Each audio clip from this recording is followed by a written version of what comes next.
Hi everyone, welcome back to Pages of the Globe. Today I'm going to be reading to you the short story Ruthless by William DeMille.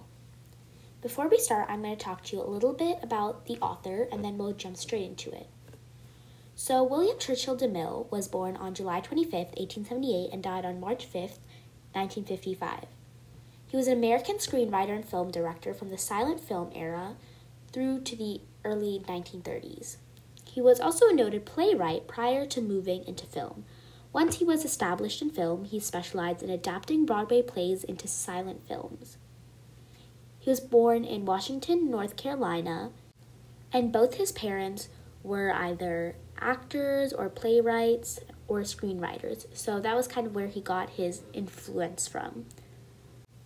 He also had written 9 plays, which he wrote or co-wrote, one of them with Cecile, which was his at the time wife, and he produced those on Broadway between 1905 and 1913, and another 2 productions mounted in 1929 and 1936, the latter of which he actually produced and directed as well. His first play, Strong Heart, was eventually released as a movie by his brother as Braveheart in 1925. 2 of William's works, The Warrens of Virginia in 1907 and The Women in 1911, were produced by the flamboyant impresario David Belasco. The former featured future film star Mary Pickford and Cecile, both struggling actors playing minor roles. He also wrote a number of vaudeville sketches, including in 1999, Food, Poor Old Jim, The Squealer, The Maters, and Deceivers. He soon ended up moving to Hollywood, and his first directorial debut was The Only Son, released in 1914. He has released or helped write so many films, either as a screenwriter, either as the author of the play, and so on and so forth. Now, an interesting thing about him is that the short stories that he wrote, specifically Ruthless, he didn't write many. In fact, I actually couldn't even find any other short stories other than Ruthless. So this was kind of like the only short story he ever sent out. And it is a common story that schools use as a story to kind of show book discussion and things like that. Now in the story, all that really happens is it's about a man that sets a trap for a suspected thief in his summer vacation home. But what you have to think about while you're reading the story is this trap, is this punishment almost too ruthless for the actual crime? Keep this in mind as we go along. Without further ado, let's get on with the story. Remember to like, share, subscribe, and comment down below which short story you'd like to read next. Ruthless by William DeMille. Outside, the woods lay in clear October sunlight. The autumn air was full of the sharp, exciting smell of moist, leaf-covered earth. Inside, a man smiled grimly as he turned from the bathroom cabinet, entered the primitive living room of his mountain camp, and crossed to a closet set in the pine wall. It was a special closet with a spring lock, and in it he kept guns, ammunition, fishing rods, and liquor. Not even his wife was allowed to have a key, for Judson Webb loved his personal possessions and became furious if they were touched by any hand but his own. The closet door stood open. He had been packing his things away for the winter, and in a few minutes he would be driving back to civilization. As he looked at the shelf on which the liquor stood, his smile was not attractive. All the bottles were unopened except 1 quart of bourbon, which was placed invitingly in front, a whiskey glass by itself. The bottom was less than half full. As he took it from the shelf, his wife spoke from the next bedroom. "Everything is packed, Judson," she said. "Hasn't Alec come to turn off the water and get the keys?" Alec lived about a mile down the road and acted as a caretaker for the city folks when they were away. "He's down at the lake taking the boats out of the water. He said he'd be backing in half an hour." Mabel came into the room carrying her suitcase, but she paused in surprise as she saw the bottle in her husband's hand. "Judson," she exclaimed, "you're not taking a drink at 10 o'clock in the morning, are you?" "You're wrong, my dear," he chuckled. "I'm not taking anything out of this bottle. I'm only putting something into it."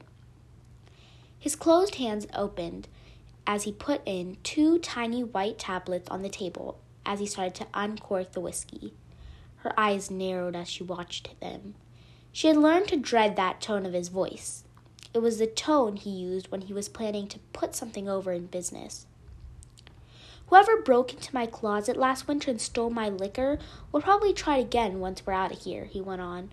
Only this time he'll wish he hadn't.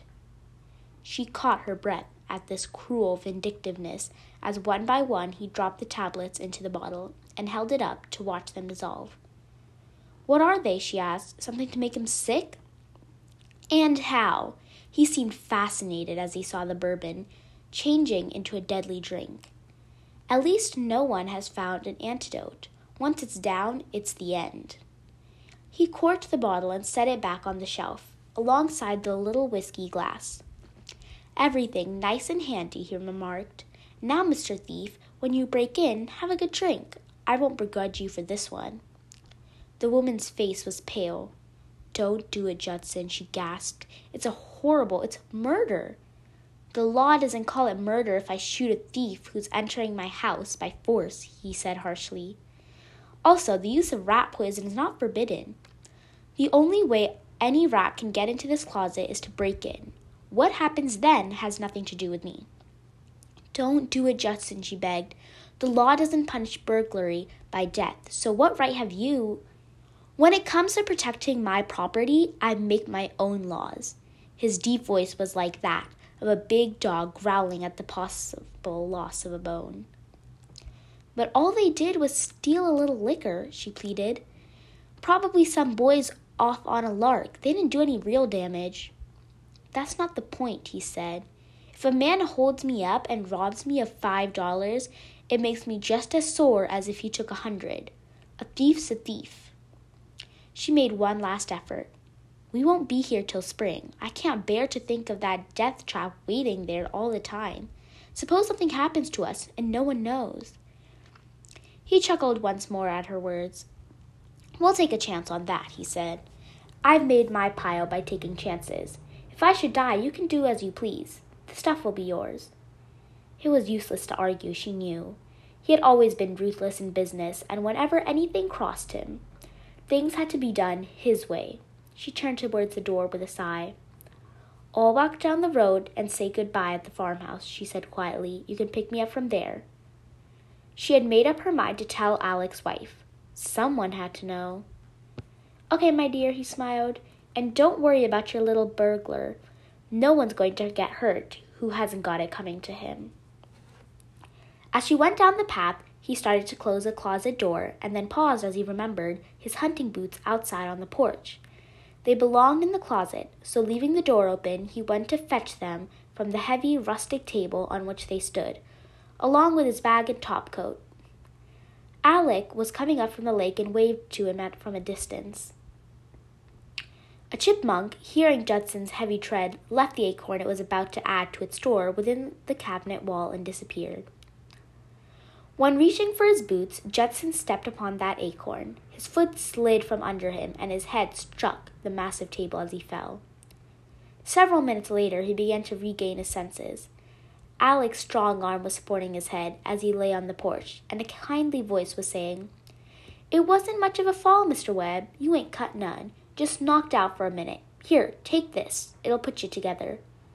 A small whiskey glass was pressed to Judson's lip. Dazed and half-conscious, he drank. The end.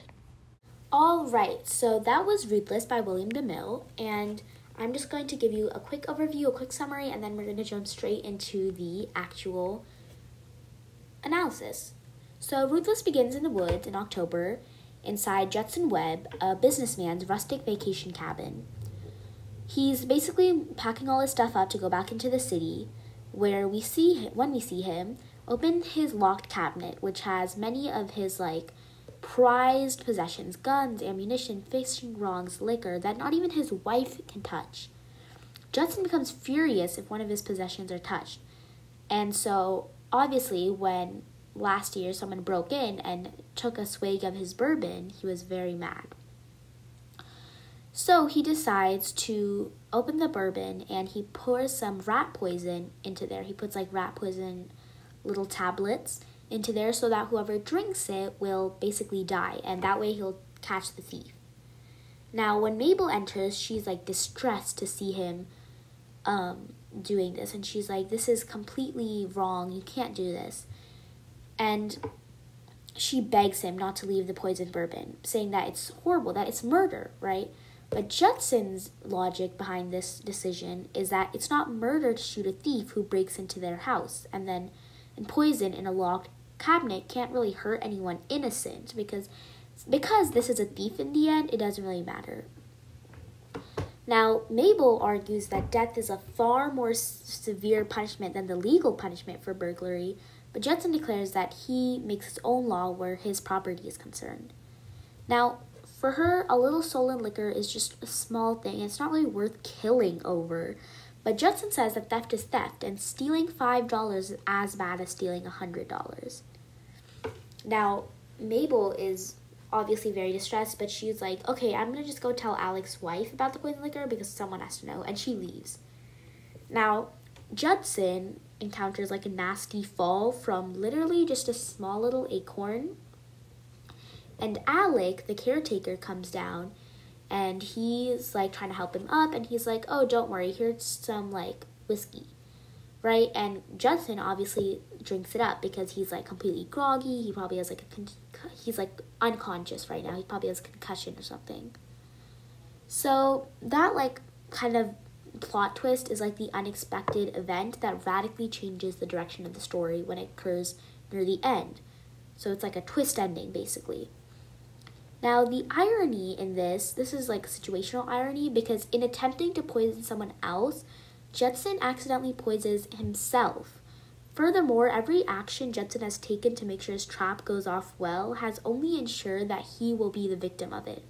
Because he had no intention of telling Alec about the poison, Alec believes that what he's giving Judson will help him recover, because Judson had placed the poison bottle prominently, and it's the only open bottle that is undoubtedly the one Alec grabs, because Judson has browbeaten Mabel about his